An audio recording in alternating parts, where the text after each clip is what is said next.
London jail में बंद PNB घोटाले के आरोपी नीरव मोदी की बड़ी मुश्किलें। लंदन हाईकोर्ट ने राहत देने से किया इनकार। जल्द लाया जा सकता है भारत।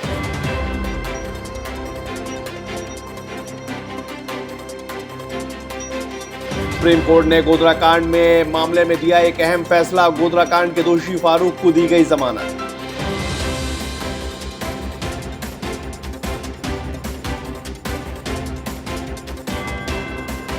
बिहार के छपरा में जहरीली शराब कांड में नया खुलासा। थाने में जब्त स्प्रिट के कंटेनर से स्प्रिट हुई गायब।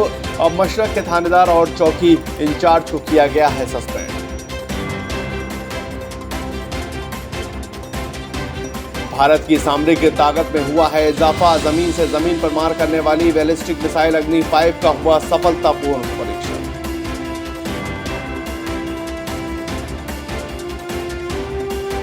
दिल्ली में स्कूल की एक छात्रा पे हुए एसिड अटैक मामले को लेकर दिल्ली महिला आयोग ने सख्त कदम उठाया है, जिसमें आयोग ने 2 ऑनलाइन शॉपिंग प्लेटफॉर्म को नोटिस जारी कर दिया। नोटिस में ये लिखा है कि हमें ये पता चला है कि फ्लिपकार्ट और अमेजॉन जैसे जाने माने ऑनलाइन शॉपिंग प्लेटफॉर्म के ऊपर तेजाब आसानी से उपलब्ध है, जो कि गैर कानूनी है। ये एक गंभीर चिंता का विषय बना हुआ है और इस पूरे मामले में तुरंत जांच की जानी चाहिए। आयोग की अध्यक्षता स्वाति मालिवाल ने की और तेजाब को इस तरह से बेचना गैर कानूनी बताया गया है, जो बिल्कुल ठीक नहीं है। इन दोनों की जवाबदेही तय की जानी चाहिए। और वहीं पर आयोग ने दोनों ई कॉमर्स कंपनियों से सवाल भी किया है कि वो उन कस्टमर की पूरी जानकारी दें जिन्होंने इन दोनों ऑनलाइन शॉपिंग प्लेटफॉर्म पर बिक्री के लिए तेजाब को उत्पादन के तौर पर रखा है। और साथ ही मामले में राष्ट्रीय महिला आयोग की अध्यक्ष रेखा शर्मा ने कहा कि पीड़िता की उम्र 17 साल है और इसलिए इस पूरे मामले की जांच राष्ट्रीय बाल अधिकार संरक्षण आयोग भी करेगा।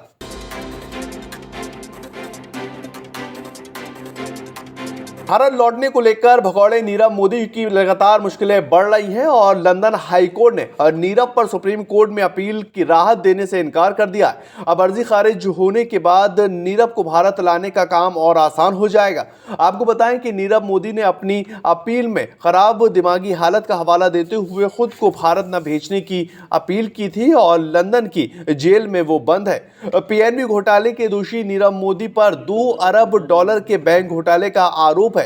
दरअसल नीरव मोदी के लिए कानूनी तौर पर रास्ते करीब करीब बंद हो चुके हैं और इस मायने से हुए प्रत्यार्पण के मामले को अब कम से कम ब्रिटेन की किसी अदालत में चुनौती नहीं दी जा सकती। दूसरी तरफ वो भारत से फ्री ट्रेड एग्रीमेंट को बेकरार ब्रिटिश सरकार प्रत्यार्पण रोककर भारत की नाराजगी मोल नहीं लेना चाहता। लिहाजा नीरव को भारत लाने में अब डिप्लोमेटिक बैरियर भी नहीं होंगे। कुल मिलाकर नीरव का भारत आना लगभग तय माना जा रहा है, हालांकि इसमें कुछ महीने और लग सकते हैं।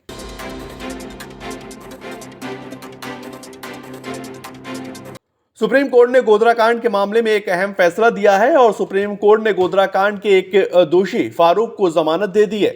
उम्र कैद की सजा के खिलाफ दोषी फारूक ने सुप्रीम कोर्ट में 2018 के अंदर अपील दायर की थी और सुप्रीम कोर्ट ने आज अपना एक अहम फैसला सुनाया। फारूक 2004 से जेल के अंदर बंद है और वो पिछले 17 साल से जेल में रह रहा है, लेकिन इसको जमानत अभी तक नहीं दी गई थी और आज जो है जमानत का फैसला दिया गया। हालांकि जमानत का विरोध करते हुए सॉलिसिटर जनरल तुषार मेहता ने कहा कि गोधरा कांड सबसे जघन्य अपराध में से एक अपराध है, जिसमें लोगों को बोगी में बंद कर जिंदा जलाया गया था।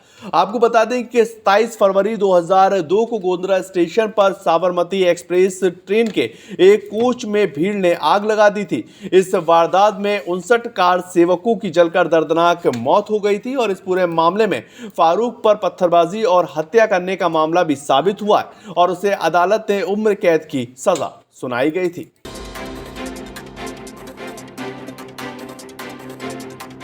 श्रद्धा मर्डर केस में दिल्ली पुलिस को एक बड़ी कामयाबी हासिल हुई है, जिसमें पुलिस को श्रद्धा शव के टुकड़ों की CFSL रिपोर्ट मिल चुकी है, जिसके मुताबिक श्रद्धा के शव के टुकड़ों का मिलान उसके पिता के DNA से हुआ है।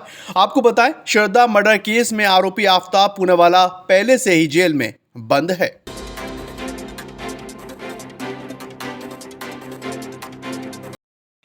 चीन के साथ बढ़ते तनाव के बीच भारतीय नौसेना प्रमुख एडमिरल आर हरि कुमार ने श्रीलंका का दौरा किया है और भारतीय नौसेना प्रमुख ने कोलंबो में श्रीलंका के राष्ट्रपति रनिल विक्रमसिंघे से मुलाकात भी की है। नौसेना प्रमुख ने राष्ट्रपति विक्रमसिंघे से भारतीय नौसेना और श्रीलंकाई नौसेना के संबंध के बारे में बात की। गौरतलब है कि अगस्त महीने में जब चीनी पोत ने श्रीलंका के हवनटोटा बंदरगाह पर डेरा डाला था, तब भारत ने श्रीलंका के लिए राष्ट्रीय सुरक्षा से जुड़ी चिंता को जाहिर करते हुए ये कहा था कि जहाज पर लगे ट्रैकिंग सिस्टम भारतीय सुरक्षा की जानकारी जुटा सकते हैं। चीन इस पोत की वजह से भारत और श्रीलंका के बीच राजनीतिक विवाद पैदा हो गया था।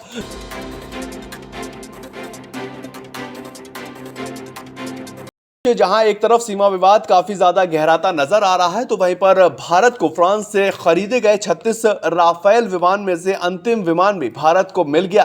फरवरी 2022 तक भारत को 35 राफेल विमान मिल चुके थे और इस विमान श्रद्धा मर्डर केस में दिल्ली पुलिस को एक बड़ी कामयाबी हासिल हुई है, जिसमें पुलिस को श्रद्धा शव के टुकड़ों की CFSL रिपोर्ट मिल चुकी है, जिसके मुताबिक श्रद्धा के शव के टुकड़ों का मिलान उसके पिता के DNA से हुआ है। आपको बताएं, श्रद्धा मर्डर केस में आरोपी आफ्ताब पूनावाला पहले से ही जेल में बंद है। फाइटर प्लान की खरीदारी की थी जो 59,000 करोड़ रुपए की बताई गई है।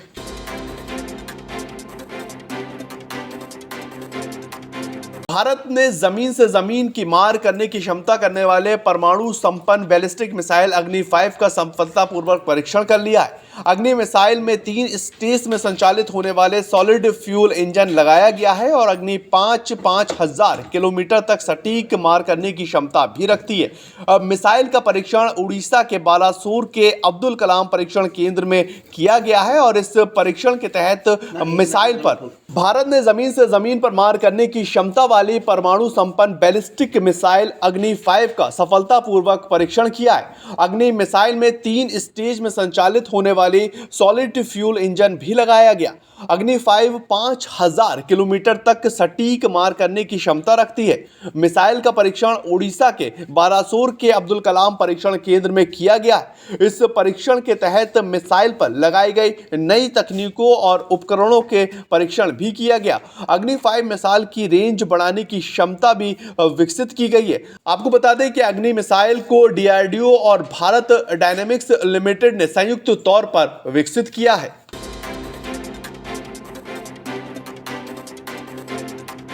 बिहार के छपरा में जहरीली शराब कांड में अब एक नया खुलासा हुआ है। थाने में जब्त स्प्रिट के कंटेनर से एक बड़ी मात्रा में स्प्रिट गायब हो चुकी है।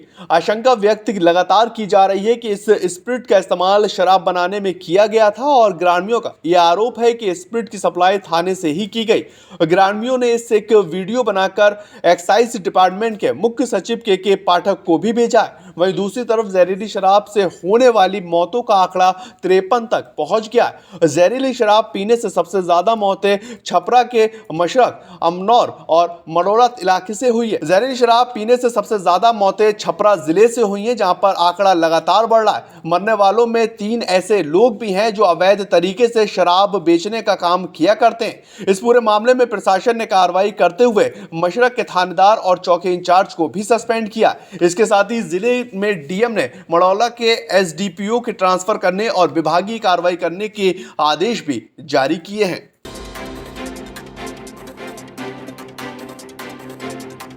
प्रदेश के CM सुखविंदर सुक्खू ने एक अहम फैसला लिया। इसके तहत हिमाचल में अगले 5 साल के अंदर पेट्रोल डीजल से चलने वाले सभी सरकारी गाड़ियां हटा दी जाएंगी। इनकी जगह इलेक्ट्रिक व्हीकल लिए जाएंगे। प्रदेश के मुख्यमंत्री सुखविंदर सुक्खू ने कहा कि 3 जिलों में ग्रीन सिटी पायलट प्रोजेक्ट शुरू किया जा रहा है। इस अभियान के तहत शिमला, कांगड़ा और कुल्लू जिले के अंदर पेट्रोल डीजल से चलने वाली सरकारी गाड़ियों को पहले चरण में बदला जाएगा।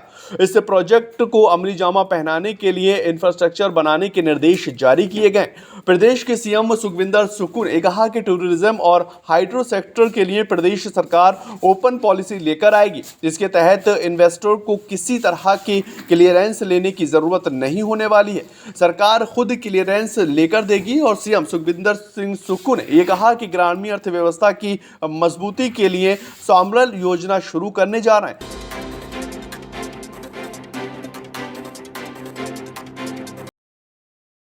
भारत ने संयुक्त राष्ट्र सुरक्षा परिषद की बैठक में अध्यक्षता करते हुए पाकिस्तान को एक करारा जवाब दे दिया है। यूएनएससी में विदेश मंत्री एस जयशंकर ने पाकिस्तान के विदेश मंत्री बिलावर भुट्टो जरदारी की ओर से उठाए गए कश्मीरी मुद्दे पर जवाब दिया है। उसकी चर्चा खूब हो रही है। विदेश मंत्री जयशंकर ने किसी भी देश का नाम लिए बिना ये कहा कि संयुक्त राष्ट्र की विश्वसनीयता हमारे समय की प्रमुख चुनौती है। प्रभावी प्रतिक्रियाओं पर निर्भर करती है, फिर चाहे वो महामारी हो, जलवायु परिवर्तन, संघर्ष हो या फिर आतंकवाद की बात ही क्यों ना हो।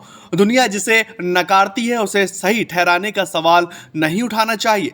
यह निश्चित तौर पर सीमा पार के आतंकवाद बढ़ाने वाले देशों पर लागू होता है।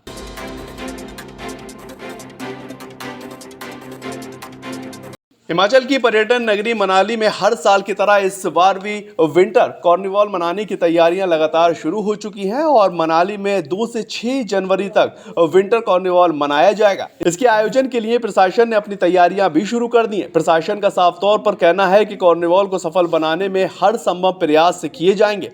विंटर कार्निवाल की जानकारी देते हुए एसडीएम डॉक्टर सुरेंद्र ठाकुर ने बताया कि इस योजना को सफल बनाने के लिए जल्दी विंटर कार्निवाल कमेटी का गठन भी किया जाएगा।